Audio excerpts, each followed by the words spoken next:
Pero kasi, alam mo, pag nakikita ka yung mga kilos mo, yung mga diskarte mo, naaalala talaga ng mga tao yung tsuhin mo eh. Opo. Si Robin Padilla. So ano ba yun? Kumukuha ka ba ng tips kaya, no? Nagbibigay ba ng tips si Tito Robin sa'yo? Hindi po, normal na po sa amin yun. Normal na sa mga Padilla. Na laging rirespetuin po ang mga babaeng kagaya ni Catherine. Basa ko before na parang... Alam ko po yung sasabihin nyo. Yung apprehension mo, dahil Padilla. Hanggang ngayon ba ganun o may na-prove naman na siya?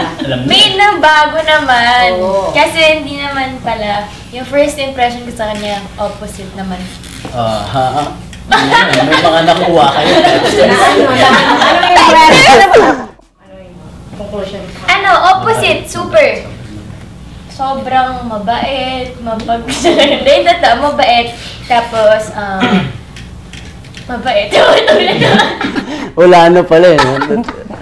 Mabait siya, tapos hindi naman sa playboy na yung pagmakita ng babae parang... Mas marami pang narinig sa'yo, no? Oo nga. Siya loyal, Loyal. Kasi sa Princess and I lang naman yun, pero wala naman sa totoong buhay. So yun, mabait siya at saka parang super gagalangin niya pag may babae. Di ba gusto naman ginagalang? So, makuha mo yun kay DJ pagkasama mo. Pero si DJ ba talaga yung makakonsider mo na tipo mo ng lalaki? Ito na. Nung first, hindi. Kasi, yabang, playboy. Tapos may mga kung ano-ano akong naririnig. Pero, nung nakilala mo siya, parang, andun naman yung mga qualities. Oo, andun po.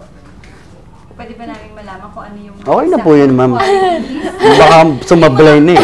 Yung qualities na nahanap mo kay DJ? Kita yun naman lahat. Effort. Super ma-effort siya. Tapos, Baka elaborate naman yung effort. wow! Branches! Himayin natin. Capital E. Effort. Yun, hirap naman, utik.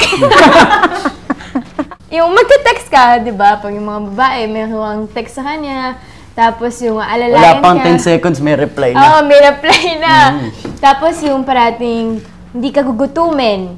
Tapos parating, respeto din pati si mama, pati lahat sa amin. At saka, hindi siya yung makikita mo na showbiz lang, makikita mo yung sincerity naman sa kasama.